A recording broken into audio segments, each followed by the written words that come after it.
Hello, আসসালামু আলাইকুম ma'am. ওয়ালাইকুম সালাম। সবাই উপস্থিত আছো? ম্যাডাম আসসালামু আলাইকুম। ওয়ালাইকুম আসসালাম। ঠিক আছে, আজকে আমরা পড়াবো এই চ্যাপ্টার, এই অধ্যায়টা আমাদের আজকে শেষ করে দেব। আজকে নতুন, পরবর্তীতে আমরা নতুন অধ্যায় চলে যাব। তোমরা ক্লাসের সময়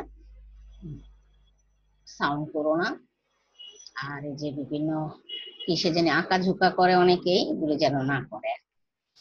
আচ্ছা, তাহলে আজকে আমরা যে টপিকস আমরা চলে যাচ্ছি, ইকোনমিক্স অফ প্ল্যানিং। সেখানে লোকাল প্ল্যানিং এ বাংলাদেশের প্রেক্ষাপটে লোকাল প্ল্যানিং এর বিষয়বস্তুগুলো, আর একটা হলো পার্সপেক্টিভ প্ল্যান এবং বিভিন্ন বাংলাদেশে বিভিন্ন সময়ে যে পার্সপেক্টিভ প্ল্যান বা দীর্ঘ প্রেক্ষিত পরিকল্পনা হয়েছে এগুলো একটু আলোচনা। আর এর মধ্যে পরবর্তীতে আমরা বিভিন্ন আদার্স অনেক বেশি ডেভেলপমেন্ট উন্নয়নের ক্ষেত্রে বিভিন্ন বিষয় নিয়ে এখানে লাস্ট আলোচনাটা করব। তাহলে পরবর্তী আলোচনা আমরা চলে যাচ্ছি। আমরা কন্টেন্টস গুলো একটু দেখি যে এখানে কি আছে। হ্যাঁ, তোমার লোকাল প্ল্যানিং, বাংলাদেশে যে লোকাল প্ল্যানিং সেটার গুরুত্ব বা নেসেসিটি। তারপরে আমরা যাব পার্সপেক্টিভ প্ল্যান এবং ইন ডিটেলস। তার 3 নম্বরে যাব আমরা নেসেসিটি অফ প্রিপেয়ারিং, মানে প্রণয়ন করা পার্সপেক্টিভ প্ল্যান ইন বাংলাদেশে। তোমার এই প্রেক্ষিত পরিকল্পনাটার প্রণয়ন করার প্রয়োজন। তারপরে আমরা একটু দেখব ডেভেলপমেন্ট প্ল্যানিং এর প্রণয়ন বা এটা গঠন, এই ক্ষেত্রে পরিকল্পনা গঠন এবং এটার ক্ষেত্রে যে সমস্যাগুলো দেখা দেয় এটা আমরা দেখব।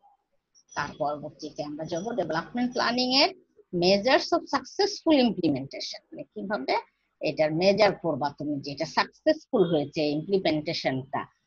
তারপরে আমরা চলে যাব নেচার অফ ডেভেলপমেন্ট প্ল্যানিং।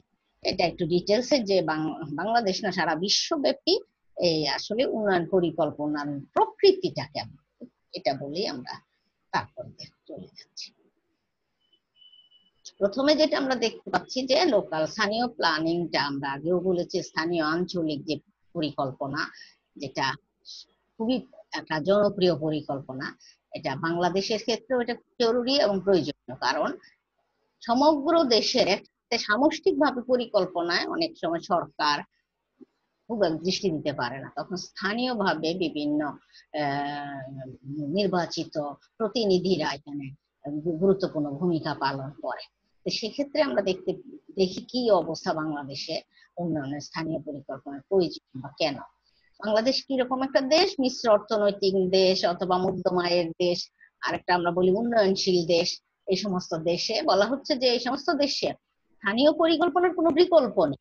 স্থানীয় পরিকল্পনার মাধ্যমে উন্নয়নের মানে উন্নয়নটা সব দেশে সর্বত্র একটা সমানভাবে হতে পারে। স্থানীয় মানে বিভিন্ন অঞ্চল, ধরো আমাদের বাংলাদেশে যদি অঞ্চলগুলো নিয়ে ভাগ করি, যে ঢাকা, নরসিংদী, তারপরে ময়মনসিংহ, তারপরে তোমার গোপালগঞ্জ, তারপরে তোমার নোয়াখালী, তারপর তোমার আরো বিভিন্ন ঝিনাইদহ, আমি সবগুলো দেশের নাম বলতে পারবো, সবগুলো অঞ্চলের নাম বলছি না, আলাদা আলাদা। এরকম আমাদের 264টা জেলা এরকম রয়েছে। তাহলে সেই সমস্ত সব জেলায় যদি আলাদা আলাদা স্থানীয় ভাবে যে যাদেরকে নির্বাচিত করা হয় তাদের মাধ্যমে যদি সেই সমস্ত অঞ্চলগুলিতে উন্নয়নের চেষ্টা করা হয়, তাহলে সেই উন্নয়নটা কেমন হবে? স্থায়ী হবে এবং টেকসই হবে। স্থানীয়ভাবে সম্পদ সংগ্রহ করা সম্ভব হবে।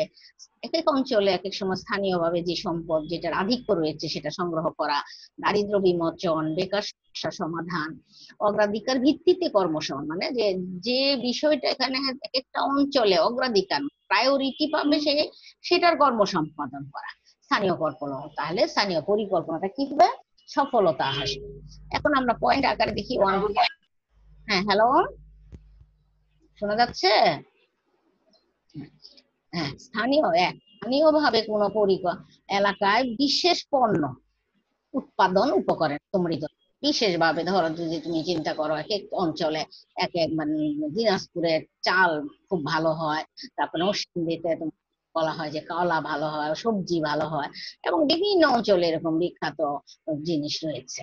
তাহলে ভোগের ক্ষেত্রেও কোনো এলাকার কত দ্রব্যের চাহিদা বেশি পরিলক্ষিত হয়, এক্ষেত্রে স্থানীয় পরিকল্পনা ভূমিকা ও প্রভাব খাটিয়ে পণ্য বন্টন ও স্থানীয় চাহিদা পূরণের ক্ষমতা রাখে। আরেকটা বিষয় দ্বিতীয় পয়েন্টে দেখো, ডুয়েল ইকোনমি। এটা কি বলেছে? মানে আমাদের বাংলাদেশের মূলত দ্বৈত অর্থনৈতিক কাঠামো। সেটা কেমন? একদিকে জীবন নির্বাহী গ্রামীণ জীবন নির্বাহী কৃষিখাত, অন্যদিকে এই গ্রামে আরেকটা উন্নত, অপেক্ষাকৃত উন্নত ক্ষুদ্র শিল্প খাত।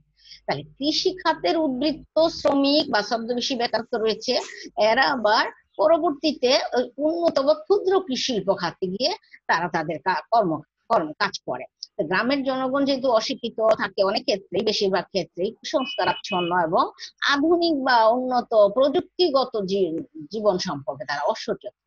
সেই কারণে কৃষির উপর কৃষিটা কি প্রকৃতির উপর নির্ভরশীল, এরা টেকনোলজিক্যাল নির্ভরশীলতা নাই বেশিরভাগ ক্ষেত্রে আর কি। কাজে বিশাল এই কৃষি খাতের অধিকাংশ জনসাধারণগণকে জীবনমুখী, শিক্ষিত, আধুনিক, মনোভাবাপন্ন যে সম্পন্ন করে তোলা সম্ভব হবে একমাত্র স্থানীয় পরিকল্পনার মাধ্যমে বাংলাদেশের অর্থনীতিতে।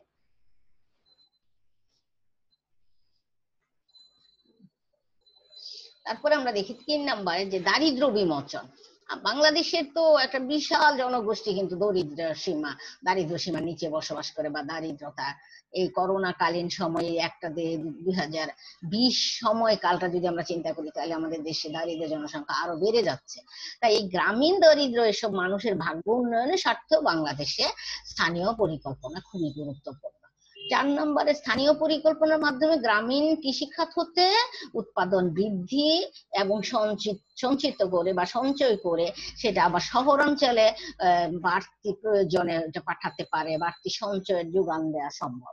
গ্রাম ও শহরাঞ্চলের মধ্যে একটা কি সুষম উন্নয়ন প্রতিষ্ঠা সম্ভব হয়। তারপরে 5 নম্বরে আমরা দেখতে পাচ্ছি যে স্থানীয় শিক্ষা, চিকিৎসা ব্যবস্থা, রাস্তাঘাট, ব্রিজ, কালভার্ট, বন্যা নিয়ন্ত্রণ ইত্যাদি স্থানীয়ভাবেই একমাত্র এটাকে মানে স্থানীয়ভাবে কার্যকরভাবে এটা তোমার এই পরিকল্পনার মাধ্যমে সম্ভব। যদি এটাকে সঠিকভাবে মূল্যায়ন করা, সঠিকভাবে এই যে বন্যার পরবর্তী যে একটা সময়কাল, এটা স্থানীয় প্রতিনিধিরাই স্থানীয় পরিকল্পনার মাধ্যমে সেই বন্যা নিয়ন্ত্রণের মাধ্যমে এবং বন্যা পরবর্তী সময়কালে যে দরিদ্র বিমোচন করা সম্ভব হবে। 6 নম্বরে আমরা দেখতে পাচ্ছি যে সমষ্টিগত পরিকল্পনা কেবল অনিশ্চয়তা নয়, পরিকল্পনা প্রণয়ন আমরা যেটা বলছি যে সামগ্রিক যেটা পরিকল্পনা, যে সামষ্টিক ম্যাক্রো ইকোনমিক প্ল্যানিং এর কথা যে আগে বলেছি, সেটা বাস্তবায়ন একটা অনিশ্চয়তা থাকে, ফিনান্সিয়ালি ডিপেন্ডেন্সি বেশি থাকে, বাস্তবায়নে যথেষ্ট সময় লাগে, একটা দীর্ঘমেয়াদী সময় লাগে। কিন্তু স্থানীয় পরিকল্পনা সময়টা ভাগ ভাগ করে নেয়, 1 বছর, 2 বছর, 5 বছর এরকম হতে পারে, এত দীর্ঘমেয়াদী হতে হয় না। সামষ্টিক পরিকল্পনার বিকল্প, এর জন্য বলা হয় যে সামষ্টিক পরিকল্পনার বিকল্প হলো স্থানীয় পরিকল্পনা। 7 নম্বরে আমরা দেখি স্থানীয় পরিকল্পনার জন্য প্রয়োজনীয় যে তথ্য উপাত্ত এটা স্থানীয়ভাবে সংগ্রহ করা সম্ভব হয়, ফলে সঠিক পরিকল্পনা প্রণয়ন বাস্তবায়ন করা যায়। 8 নম্বরে আমরা দেখতে পাচ্ছি পরিকল্পনার সফলতা নির্ভর করে জনগণের সক্রিয় সহযোগিতা।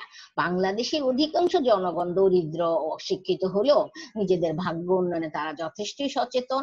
স্থানীয় গ্রামীণ ও জনগণের সক্রিয় সহযোগিতা পাওয়া সম্ভব হয়, স্থানীয় পরিকল্পনা সফলতার বেশি হয়।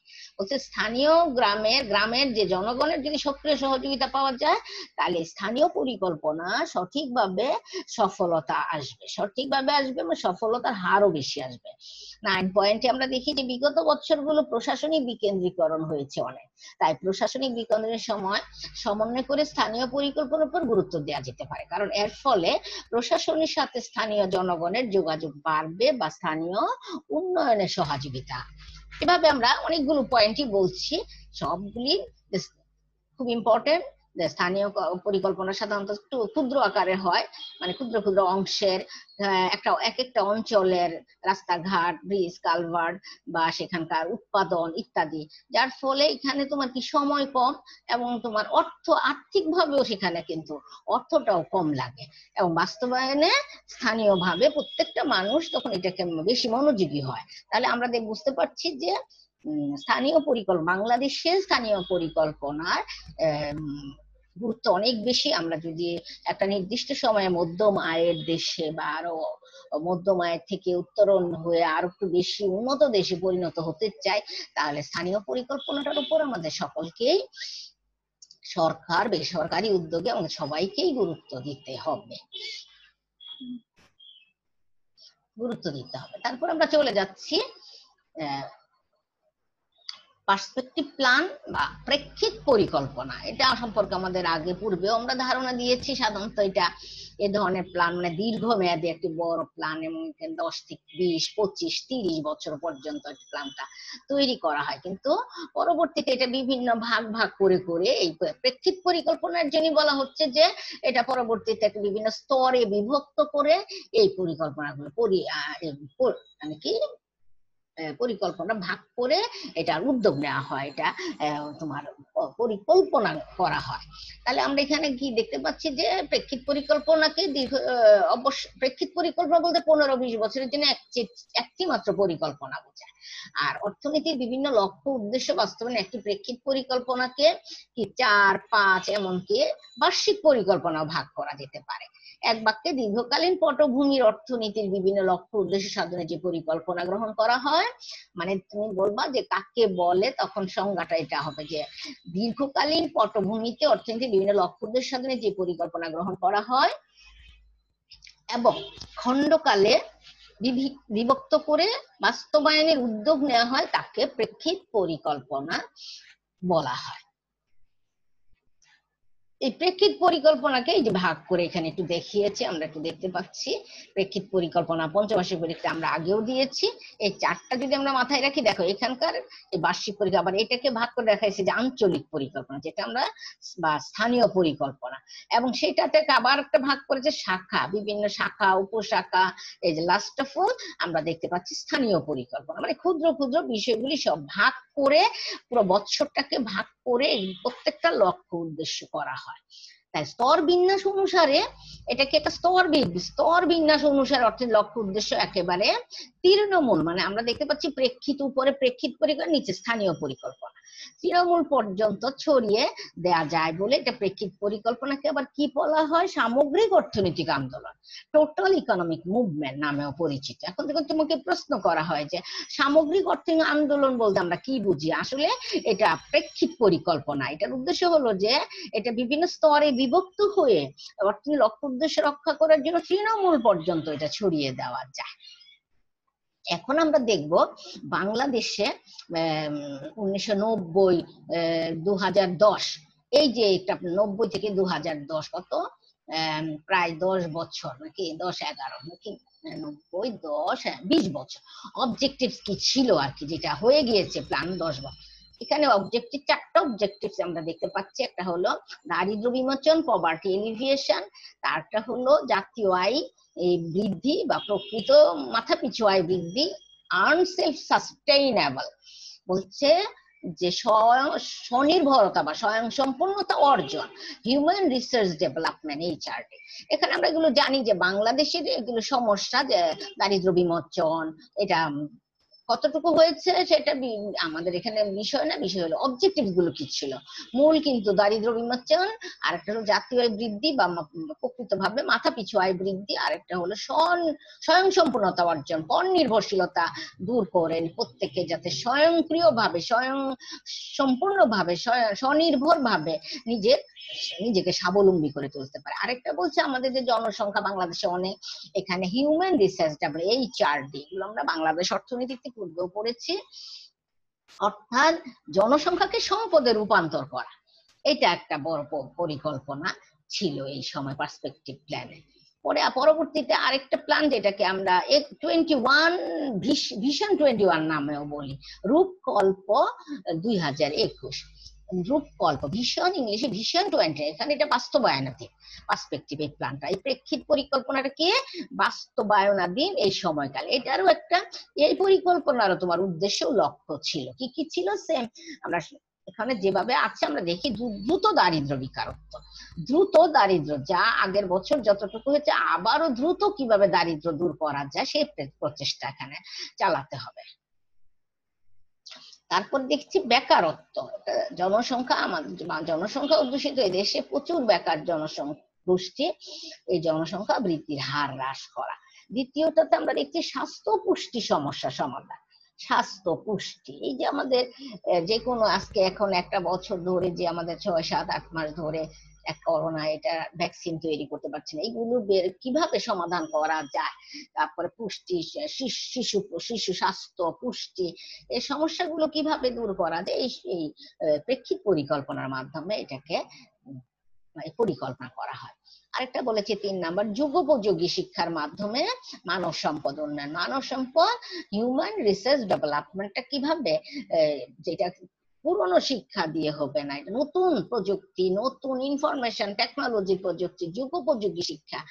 যুগ যে সারা বিশ্বের ক্ষেত্রে যখন শিক্ষা মান উন্নত হচ্ছে, সেক্ষেত্রে আমাদের বাংলাদেশেও যেন সেই যুগোপযোগী শিক্ষা উন্নয়নের মাধ্যমে আমরা আমাদের মানব সম্পদকে, হিউম্যান রিসোর্সকে ডেভেলপমেন্ট করতে পারি, সেটার চেষ্টা এই পরিকল্পনার মধ্যে। আরেকটা রয়েছে 4 নাম্বার, বিশ্বায়ন ও আঞ্চলিক চ্যালেঞ্জ মোকাবেলা করা। বিশ্বায়ন, এটা কম বেশি আমরা সবাই জানি যে বিশ্বের প্রযুক্তি, তথ্য, সবকিছু, আমদানি রপ্তানি সবকিছু, বিশ্বের সব শিক্ষা, স্বাস্থ্য সব আমাদের খুব নিকটে চলে আসছে। যেটা বলছে যে বিশ্ব আয়ন, এবং সেখানে আঞ্চলিক অবস্থা, যে চ্যালেঞ্জ, বিভিন্ন চ্যালেঞ্জ আসবে আমার কাছে, নতুন নতুন প্রযুক্তি আসবে আমাদের কাছে, বাংলাদেশের মানুষের কাছে, সেটাকে মোকাবেলা করা, ফেস করা। কিভাবে ফেস করতে হবে, যেভাবে ফেস করলে সরকার এটা নানা রকম পদক্ষেপ নিয়ে এই মোকাবেলাটা ফেস করে। 5 নম্বরে আমরা দেখি নিরাপদ খাদ্য নিশ্চিতকরণ বা নিরাপত্তা বিধান করা খাদ্যের ক্ষেত্রে। এটা একটা খুবই ইনিশিয়েটিভ, একটা দারুণ বিষয়, যেটা মানে বলা হচ্ছে যে খাদ্য আমাদের গত কয়েক দশকে আমরা দেখেছি খাদ্যের উপর নানা রকমের বিষক্রিয়া, এসব ফল, বিভিন্ন আমরা যে আমাদের প্রয়োজনীয় খাদ্য, তারপরে তারপরে ফল, তারপরে তোমার মাছ, এই সমস্ত দ্রব্য সামগ্রীকে খুব নিরাপদ ছিল না, আমরা সহজে এগুলি খাদ্য নিতে পারতাম না। আমার নিরাপত্তার কারণে মানুষ বিষক্রিয়া বা বেশি দিন টেকসই রাখার জন্য, বেশি দিন বাঁচিয়ে রাখার জন্য নানা রকমের ওষুধ মেশাতো, যার ফলে খাদ্য নিরাপত্তা বিধান ছিল না। কিন্তু এই ভিশন 21-এ এটার উপর খুবই গুরুত্ব দেওয়া হয়েছে। তারপরে আমরা চলে যাচ্ছে 6 নাম্বার, পরিবেশ বান্ধব টেকসই উৎপাদন। পরিবেশ বান্ধব মানে আমরা বলছি যে এই যে বললাম না, পরিবেশ বান্ধব, এবং যে উৎপাদন ব্যবস্থায় পরিবেশ ভালো থাকে সেই উৎপাদন করা, এবং সেই উৎপাদনটা টেকসই উৎপাদন হতে হবে। এমন দ্রব্য উৎপাদন করা যাবে না যা পরিবেশের বিপক্ষে চলা যায়। আরেকটা জিনিস বলছে, পরিবেশ বান্ধব দেশটাকে উন্নয়ন করা, যেমন গাছপালা, উদ্ভিদ ইচ্ছে মতো কাটা যাবে না, আবার যে ইচ্ছে মতো মাছ মানে ধরো ইলিশ মাছ একটা সময়, সেই সময় ইচ্ছে মতো ঝাটকা ধরে, এগুলো করা যাবে না। এই সমস্ত নানাবিধ পদক্ষেপ এই ক্ষেত্রে 2021 পার্সপেক্টিভ প্ল্যানের মধ্যে নেওয়া হয়েছে, পরিবেশ বান্ধব এবং টেকসই উৎপাদন নির্বাচন। তারপরে আমরা চলে যাচ্ছি digital Bangladesh via information and technology. এটা কি বলেছে যে তথ্য ও প্রযুক্তির মাধ্যমে ডিজিটাল বাংলাদেশ গড়ে তোলা। এটা তো আমাদের বেশ বড়, এই ভিশন 21 বা 2021-এর যে পরিকল্পনার মধ্যে এই তথ্য এবং নতুন নতুন প্রযুক্তির বিকাশ ঘটিয়ে বাংলাদেশকে ডিজিটাল বাংলাদেশে গড়ে তোলা, ডিজিটাল বাংলাদেশ গড়ে তোলা, ডিজিটাল বাংলাদেশ গড়ে তোলা, নিরাপদ খাদ্য নিশ্চিতকরণ, পরিবেশ বান্ধব টেকসই উৎপাদন, ডিজিটাল বাংলাদেশ। তারপরে দেখো 8 নম্বরে আছে ইলেকট্রিসিটি এবং পাওয়ার, বিদ্যুতায়ন। বিদ্যুতের উপর কত বেশি গুরুত্ব দেওয়া যায়, ইলেকট্রিসিটি সারা বাংলাদেশে বিদ্যুতায়ন, তো জ্বালানি, এগুলোকে ডেভেলপ করা, এদিকে যত বেশি উন্নয়ন করা, মানুষ বেশি পরিমাণে যেন ইলেকট্রিসিটি আবার বেশি সময় ধরে যেন পায়। কারণ অনলাইন ভিত্তিক বা যে শিক্ষা, এই শিক্ষা প্রতিষ্ঠা করতে হলে তোমার ইলেকট্রিসিটি এবং অনলাইন এর যে লাইন, সেটাকে অনেক বেশি গুরুত্ব দিতে হবে। তারপরে আমরা যে পয়েন্টে যাচ্ছি, স্ট্যান্ডার্ড অফ লিভিং, মিডল ইনকামের, মধ্যম আয়ের দেশে পরিণত করার জন্য আমাদের জীবনযাত্রার মানকে উন্নয়ন করার একটা লক্ষ্য এটাতে। আর 10 নম্বর আর রয়েছে দুর্নীতি দমন ও সুশাসন প্রতিষ্ঠা। দুর্নীতি দমন ও সুশাসন প্রতিষ্ঠা। দুর্নীতি আমাদের রন্ধ্রে রন্ধ্রে দুর্নীতি, আমলাতান্ত্রিক জটিলতা এগুলো জড়িয়ে আছে, দুর্নীতি, ঘুষ ইত্যাদি অস্থিরতা জড়িয়ে আছে, সেগুলো ঠিক মতো দমন করা এবং সেটা সুশাসন প্রতিষ্ঠা করা এই পার্সপেক্টিভ প্ল্যানের একটা বড় পরিকল্পনা। এছাড়াও আরো কিছু পয়েন্ট রয়েছে, যেমন রাজনৈতিক অস্থিরতা দূর করা, তারপর সামাজিক বুনিয়াদ প্রতিষ্ঠা করা ইত্যাদি। পার্সপেক্টিভ প্ল্যানে সামাজিক বুনিয়াদ বা ইনফ্রাস্ট্রাকচার ডেভেলপ করা, এগুলো বাস্তবায়ন এই 2021-এর মধ্যে আমাদের অনেক এগিয়ে যাচ্ছে। তারপরে আমরা চলে যাচ্ছি পরবর্তী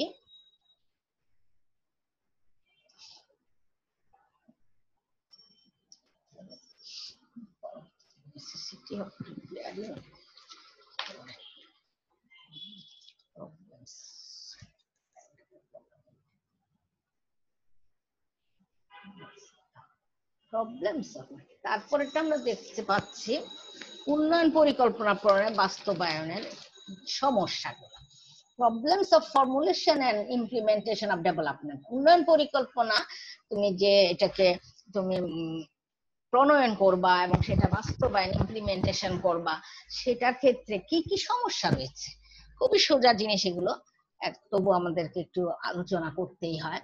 যেমন মূলধনের অভাব, ল্যাক্স অফ ক্যাপিটাল, মূলধনের অভাব, lacks of correct information, lacks of skill labour, bureaucracy, complexity, bureaucracy, what do mean autocracy বা আমলাতান্ত্রিক যে জটিলতা, ইনফ্লেশন, মুদ্রাস্ফীতি, ন্যাচারাল ক্যালামিটিস, প্রাকৃতিক দুর্যোগ, ফ্যাসিলিটিস অফ ইনভেস্টমেন্ট বা এনভায়রনমেন্ট ইনভেস্টমেন্ট মানে পরিবেশ বিনিয়োগের বিভিন্ন সুযোগ সুবিধা বা এটার পরিবেশ বান্ধব বিনিয়োগ, ইম্পর্টেন্স অফ প্রাইভেটাইজেশন, বেসরকারি গুরুত্ব, বেসরকারীকরণের গুরুত্ব, আমরা এগুলো প্রাইভেটাইজেশনের উপর অনেক আলোচনা করেছি আমরা। তারপর ম্যানেজমেন্ট অব্যবস্থাপনা, অদক্ষতা, অনেক কিছু রয়েছে এগুলোর মধ্যে। লেক অফ মনিটরিং মানে যে ধরো একটা প্ল্যান পরিকল্পনা করে ভিশন 20, কিন্তু মনিটরিং করছে না, পর্যবেক্ষণ করছে না, দেখতেছে না কি হচ্ছে, আরো কিছু হচ্ছে কিনা, এই কোটি কোটি টাকা নিয়ে কাজে লাগাচ্ছে কিন্তু সেটা মনিটরিং এর অভাব। ডিপেন্ডেন্সি অফ ফরেন এইড মানে আমাদের বৈদেশিক সাহায্যের উপর অত্যধিক নির্ভরশীলতা। পলিটিক্যাল ইনস্টেবিলিটি, রাজনৈতিক অস্থিরতা।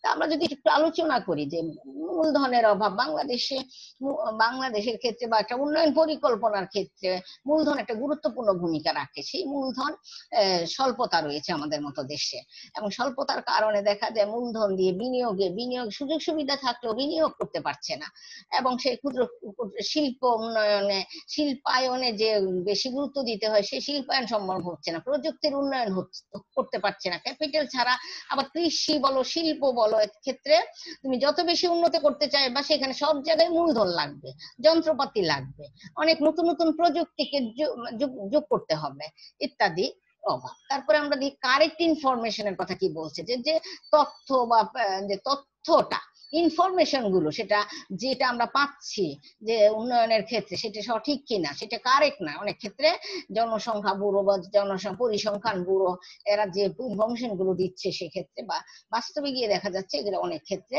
এগুলো সঠিক না। এগুলো সঠিক তথ্যের অভাবে পরিকল্পনা কি হয় শেষ পর্যন্ত কি ব্যর্থতায় পর্যবেসিত হয়। এছাড়া তোমার দক্ষ লেবারের অভাব, দক্ষ জনশক্তির যদি অভাব হয় তাহলে কি সেক্ষেত্রেও যথেষ্ট তোমার পরিকল্পনা উন্নয়নের ক্ষেত্রে যথেষ্ট সমস্যার সৃষ্টি হতে পারে।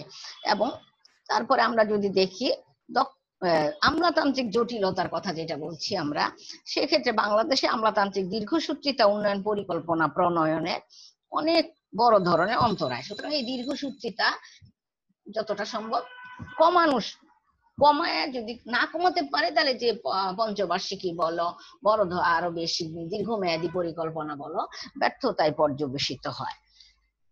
তারপরে আমরা চলে যাচ্ছি মুদ্রাস্ফীতি সম্পর্কে আমরা সবাই কম বেশি জানি। অত্যধিক দ্রব্যের দাম বৃদ্ধি পাওয়ার ফলে অত্যধিক দাম বৃদ্ধি পাওয়ার ফলে দেশে সবকিছুতেই সমস্যা সৃষ্টি হয়, অর্থের যোগান বেড়ে যায়, তারপর দুর্বিদ্যা অত্যধিক বৃদ্ধি পায়, দারিদ্র্যের সংখ্যা বৃদ্ধি পায়, এসব কিছু ইনফ্লেশনের কারণে। আর এই ইনফ্লেশন যদি হয় তাহলে তোমার ডেভেলপমেন্টটা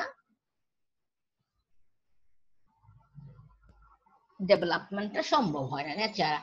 তারপরে আমরা আরেকটু দেখতেছি ন্যাচারাল ক্যালামিটিস। এটা আমাদের কৃষি উন্নয়নের ক্ষেত্রে একটা প্রধান অন্তরায়। ন্যাচারাল প্রাকৃতিক দুর্যোগ, এটা আমাদের দেশে বর্তমানেও আছে, অন্য সময় বন্যা বন্যা খরা এক এক সময় এক একটা রয়েছে, অতিবৃষ্টি, এবং তাছাড়া এখন বর্তমান যুগে করোনার মতো একটা বিশাল ন্যাচারাল ক্যালামিটিস বা আমাদের দেশে এসেছে।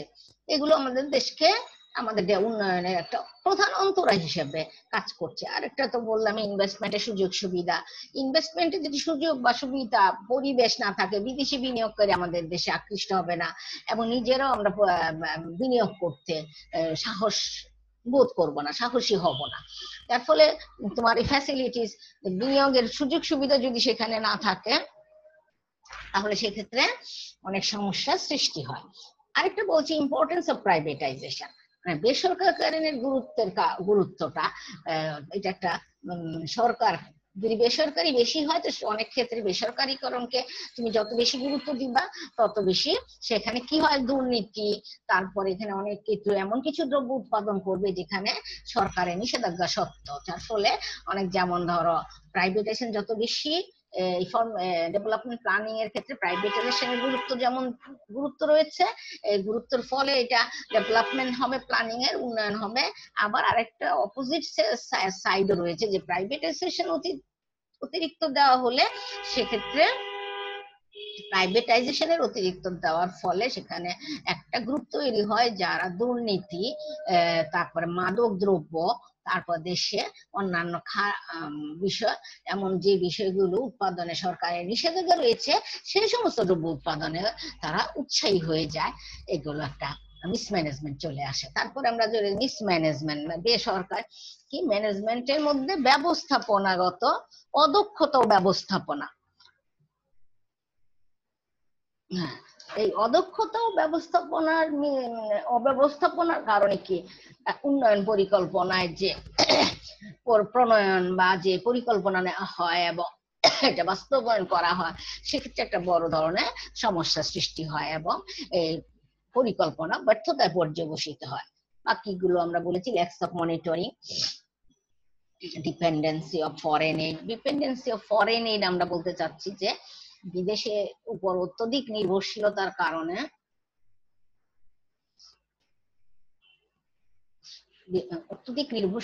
কারণে অনেক সময় উন্নয়ন পরিকল্পনা অনেক সময় ব্যাহত হয়। কারণ ধরো কোনো একটা ব্যাংকের উপর তুমি তার অর্থের উপর ডিপেন্ড করছো তোমার দেশের একটা বড় ধরনের ব্রিজ বা একটা কিছু করার জন্য, সেক্ষেত্রে যদি তারা মাঝখানে তোমার ফরেন এইড থামিয়ে দেয় বা ফরেন এইড কমিয়ে দেয় বা এটা সে ব্যাপারে, তখন এই ক্ষেত্রে পরিকল্পনাটা অদক্ষতায় পরিণত হবে। তারপর আমরা দেখতে পাচ্ছি ফরেন এইডের পরে পলিটিক্যাল ইনস্টেবিলিটি। তো পলিটিক্যাল ইনস্টেবিলিটি হলো যে রাজনৈতিক অস্থিরতা। কোনো দেশে যখন বিভিন্ন দল থাকে তখন তাদের বিভিন্ন মত, তাদের দৃষ্টিভঙ্গি বিভিন্ন থাকে, যার ফলে রাজনৈতিক অস্থিরতা সৃষ্টি হয়। হরতাল, ধর্মঘট বা বিভিন্ন শিল্প কলকারখানায় তাদের বেতন ভাতা না দিতে পারলে এই সমস্ত অস্থিরতার কারণেও অর্থনৈতিক উন্নয়নের একটা ব্যর্থতায় পর্যবসিত হতে পারে। তারপর আমরা চলে যাচ্ছি দেখি আছে মেজার্স ফর সাকসেস। মনে করো এত কিছু সমস্যা হলো, আমরা এই সমস্যা এখন সমাধান করতে চাচ্ছি। আমাদের এখন দরকার সেই সমস্যাটা কিভাবে সমাধান করা যায়।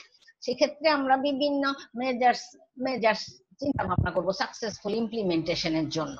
তাহলে কি করব, কিভাবে উন্নয়ন পরিকল্পনা সফল করে তোলা যায় সেটা আমরা এই মেজার্স সাকসেসফুল ইমপ্লিমেন্টেশনের ক্ষেত্রে আমরা এটা উন্নয়ন পরিকল্পনায় এইটা পরিমাপটা কিভাবে করব, কিভাবে এটা সফল করে তোলা যায়। এখানে আমরা কতগুলো পয়েন্ট, অনেক পয়েন্ট রয়েছে, প্রায় 17টা পয়েন্ট তোমাদের এখানে আছে, 16টা, আমি এখানে তোমাদের মাত্র 13টা পয়েন্ট লিখেছি। সঠিক তথ্য সংগ্রহ, মূলধনের যোগান, মানে অর্থাৎ এই তুমি যদি সাকসেস করতে চাও তাহলে সেক্ষেত্রে এই সমস্ত নিম্নলিখিত বিষয়গুলোকে গুরুত্ব দিতে হবে এবং সেখানে তোমার এই মূল্যায়নটা করতে হবে। 1 নাম্বার হলো সঠিক তথ্য সংগ্রহ করতে হবে। যে আমরা যে কিছু আগেও বলেছি যে সঠিক তথ্য, কারেক্ট তথ্যটা যদি যেন আমরা না পাই, তাহলে কি মাঠ পর্যায়ে কাগজে কলমে শুধু এটা পরিকল্পনা কাগজে কলমে থাকবে, এটা মাঠ পর্যায়ে গিয়ে তুমি সেই পরিকল্পনাটা কমপ্লিট করতে পারবা না। আর যদি সঠিক তথ্য থাকে, তুমি সঠিকভাবে সেটা কাজটা সে পরিকল্পনাটা তোমার পরিকল্পনা মাফিক হবে। তারপরে আমরা যে দেখি মূলধনের যোগান, বৈদেশিক সাহায্যের নিশ্চয়তা, মূলধনের যোগান। অর্থাৎ দেখো আমরা জানি যে একটু আগে আমরা বলেছি মূলধনের ক্ষেত্রে যে মূলধন যদি কম থাকে সেক্ষেত্রে মূল কে উন্নয়ন পরিকল্পনাটা সাকসেস হতে পারে না। এ কারণে উন্নয়ন পরিকল্পনার অন্তর্ভুক্ত প্রকল্পগুলো সফল সমাপ্তির জন্য প্রয়োজনীয় মূলধনের কি করতে হবে, তোমার নিশ্চিত করতে হবে। অভ্যন্তরীণ সম্পদ ও বৈদেশিক সম্পদ থেকে আমাদের এই মূলধন কোথা থেকে আসবে সেটা আগে থেকে ঠিক করতে হবে, যেটা অভ্যন্তরীণ সম্পদ এবং বৈদেশিক সম্পদ সহ যথাসময়ে যেন নিশ্চিতভাবে সেই সম্পদটা আমরা পেতে পারি এবং পরিকল্পনাটা কি বাস্তবায়ন করতে পারে সাকসেসফুলি ভাবে। তারপরে বৈদেশিক সাহায্যের উপর নির্ভরশীলতা, যেটা বলেছে নিশ্চয়তা। বৈদেশিক সাহায্য আর অনুদান এটা আসলে একটা বিষয়, যেটা অনিশ্চিত বিষয়, কিন্তু এটা অনিশ্চিত হলে হবে না, এটা নিশ্চয়তা প্রদান করতে হবে তোমার পরিকল্পনা যদি বাস্তবায়ন করতে হয়। অন্যান্য অভ্যন্তরীণ বাহ্যিক সম্পদ প্রাপ্তির যথাসময়ে নিশ্চিত হওয়া দরকার। তারপরে আমরা বলছি মুদ্রাস্ফীতি নিয়ন্ত্রণ। ক্রমবর্ধমান মুদ্রাস্ফীতি নিয়ন্ত্রণে কি আগে থেকেই পূর্ব থেকে কার্যকর ব্যবস্থা নিতে হবে। আর এই মুদ্রাস্ফীতি নিয়ন্ত্রণ করতে পারলে উন্নয়ন পরিকল্পনায় যে তুমি যে ফিনান্সিয়াল যে পরিকল্পনাটা করবা সেটা সম্পূর্ণভাবে বাস্তবায়ন হবে। আর না হলে মুদ্রাস্ফীতির কারণে তুমি যখন বাস্তবে কাজটা করতে যাবা তখন সেক্ষেত্রে তুমি আমরা কেউই সঠিকভাবে উন্নয়ন পরিকল্পনাটা বাস্তবায়ন করতে পারবো না। কারণ দ্রব্য সামগ্রীর দাম যত বাড়তে থাকবে, তুমি মুদ্রাস্ফীতি নিয়ন্ত্রণ না করতে পারলে সেক্ষেত্রে তোমার পরিকল্পনায় তুমি যে পরিমাণ টাকা অর্থ ব্যয় করবে সেই পরিমাণ টাকায় তোমার পরিকল্পনাটা প্রণয়ন হবে না, সাকসেস হবে না। তারপরে আমরা চলে যাচ্ছি মানব সম্পদ উন্নয়ন। উন্নয়ন পরিকল্পনার ক্ষেত্রে এটার কোনো বিকল্প নাই। মানব সম্পদের আমাদের মতো বাংলাদেশের মতো দেশে জনসংখ্যা অত্যধিক জনসংখ্যা অধ্যুষিত দেশ, এই দেশে মানব সম্পদকে তুমি যদি দক্ষ প্রযুক্তি উন্নয়নে দক্ষ বিশেষ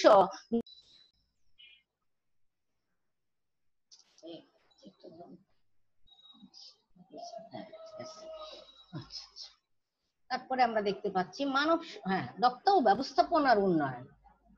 দক্ষতা ও ব্যবস্থাপনার উন্নয়ন, দক্ষতা যত বেশি দক্ষ, ব্যবস্থাপনাগত উন্নয়ন, দক্ষতা ব্যাপার।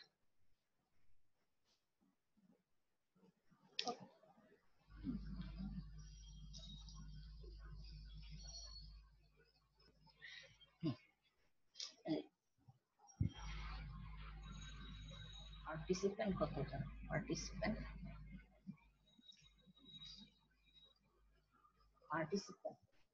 উপস্থিতি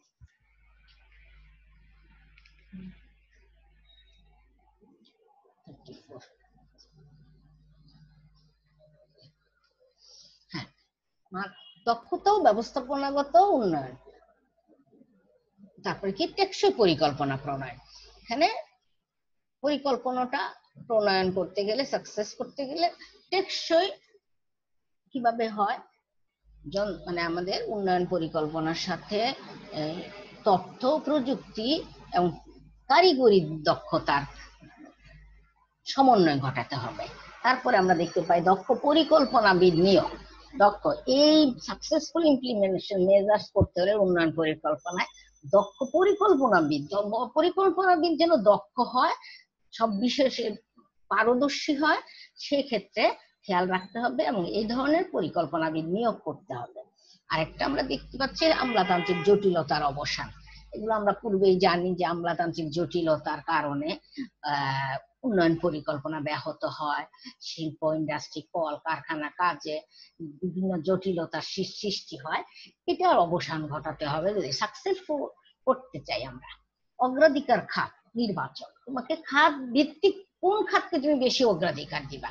অগ্রাধিকার খাত, তুমি ধরো দীর্ঘমেয়াদী একটি পরিকল্পনা করতেছো, কোন কোন খাতটাকে আগে অগ্রাধিকার দিবা, প্রায়োরিটি দিবা, সেটা খেয়াল রাখতে হবে তোমাকে। তুমি যদি মনে করো শিল্পকে তুমি বেশি অগ্রাধিকার দিবা, তাহলে কৃষিটাকে একটু গুরুত্ব কম দিতে হবে। আবার শিল্প কৃষি পাশাপাশি যদি গুরুত্ব দাও, কিন্তু আবার এটা ছাড়াও আমাদের, আমি দেখেছি প্রযুক্তি খাতে আমাদের এখনকার বেশি গুরুত্ব দিতে হয়। সুতরাং এখানে আমাদের খেয়াল রাখতে হবে যে অগ্রাধিকার ভিত্তিতে খাত নির্বাচন করে পরিকল্পনাটা স্টেপ বাই স্টেপ, স্তর ভিত্তিক ভাবে এই পরিকল্পনাটা প্রণয়ন করতে হবে এবং এই পরিকল্পনাটাকে বাস্তবায়ন করতে হবে স্টেপ বাই স্টেপ, স্তর ভিত্তিক ভাবে।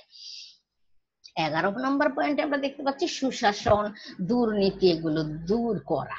সুশাসন অর্থাৎ একটা দেশে জাস্টিস, একটা দেশের সামগ্রিক বিষয়ে অনেক ধরনের দুর্নীতি থাকবে, দুঃশাসন থাকবে, আমলাতান্ত্রিক বিভিন্ন জটিলতা থাকবে এবং অনেক কিছুই থাকবে। সেটা একটা দেশে যদি রাষ্ট্র তার শাসন ব্যবস্থা সুশাসন হয় এবং বিচার ব্যবস্থা সঠিক হয়, তবে এই সমস্ত দেশে পরিকল্পনাটা সাকসেসফুলি বাস্তবায়ন হতে পারে যথাযথ। এরপরে আমরা দেখি যথাযথ মূল্যায়ন। যথাযথ মূল্যায়ন করতে হবে কি, তুমি যে পরিকল্পনাটা করতেছো সেটার যথাযথ মূল্যায়ন করা একটা বড় ইম্পর্টেন্ট একটা বিষয়।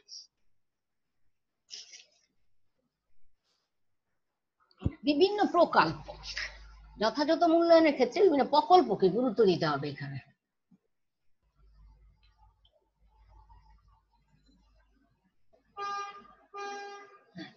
তারপরে গুরুত্ব দিতে